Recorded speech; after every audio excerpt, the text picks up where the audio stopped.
திருவண்ணாமலை மாவட்டம் செங்கம் அருகே மூதாட்டியை பாலியல் வன்கொடுமை செய்து நகை பறிக்கப்பட்டுள்ள சம்பவம் பெரும் அதிர்ச்சியை ஏற்படுத்தியுள்ளது. அது தொடர்பான அண்மை தகவலை தற்போது பார்த்து வருகிறோம். வீட்டில் தனியாக இருந்த மூதாட்டியை பாலியல் வன்கொடுமை செய்துவிட்டு நகைகளை பறித்து சென்ற கொடூரம் நிகழ்ந்துள்ளது. தற்போது பாதிக்கப்பட்ட மூதாட்டி சிகிச்சைக்காக மருத்துவமனையில் அனுமதிக்கப்பட்டுள்ளார். இது தொடர்பான கூடுதல் விவரங்களை திருவண்ணாமலை செய்தியாளர் விஜயகுமார் வழங்க கேட்கலாம். வணக்கம் விஜயகுமார், இந்த சம்பவம் தொடர்பான முழு விவரங்கள் என்ன, பதிவு பண்ணுங்க. வணக்கம் வினிதா. நிச்சயமாக திருவண்ணாமலை மாவட்டம் செங்கம் அடுத்த வளையாம்பட்டு செல்லும் சாலையோரம் குடிசையில் தனியாக வசித்து வந்த 70 வயது மூதாட்டியிடம் பாலியல் வன்கொடுமை செய்து நகையை பறித்து சென்ற சம்பவம் அப்பகுதியில் பெரும் பரபரப்பை ஏற்படுத்தியுள்ளது. திருமணமாகி கணவனை பிரிந்து பிள்ளைகள் இன்றி தனியாக வசித்து வந்த 70 வயது மகிழ்ந்தக சற்று பார்வை குறைபாடான தகர சீட்டு வீட்டில் இரும்பு தகடுகள் கதவுகள் அமைத்து வசித்து வந்ததாக கூறப்படுகிறது.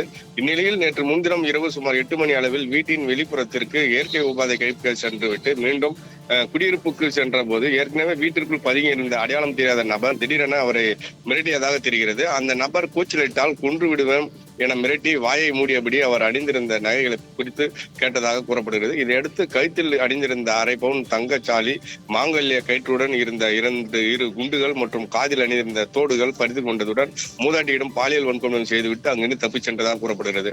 தகவல் அறிந்து செங்கம் காவல்துறையினர் உடனடியாக சம்பவ இடத்திற்கு விரைந்து வந்து முதற்கட்ட விசாரணை மேற்கொண்டனர். மேலும் துணை காவல் கண்காணிப்பாளர் பாஸ்கர் மற்றும் காவல் துணை ஆய்வாளர் ஸ்ரீனிவாசன் ஆகியோருக்கு தகவல் தெரிவிக்கப்பட்டு சம்பவ இடத்தில் கூடுதல் போலீசார் குவிக்கப்பட்டுள்ளனர். இதனைத் தொடர்ந்து வீரா என்ற மோப்ப நாய் வரவைக்கப்பட்டு குற்றவாளியை கண்டறியும் பணியில் போலீசார் ஈடுபட்டனர். தடயவியல் நிபுணர்கள் மற்றும் காவல்துறை சம்பவ இடத்தில் ஆய்வு செய்து முக்கிய தடயங்கள் சேகரித்தனர்.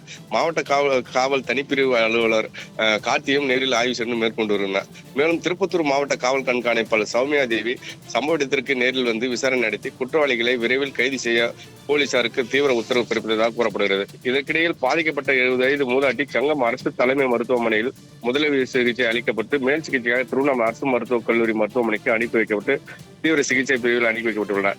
தனியாக வசித்து வந்த மூதாட்டியிடம் நகை பறித்து பாலியல் வன்கொடுமை செய்யப்பட்ட சம்பவம் செங்கம் மற்றும் சுற்றுவட்டார பகுதியில் பெரும் அதிர்ச்சியை ஏற்படுத்தியுள்ளது. கூடுதல் விவரங்களுக்கு நன்றி விஜயகுமார்.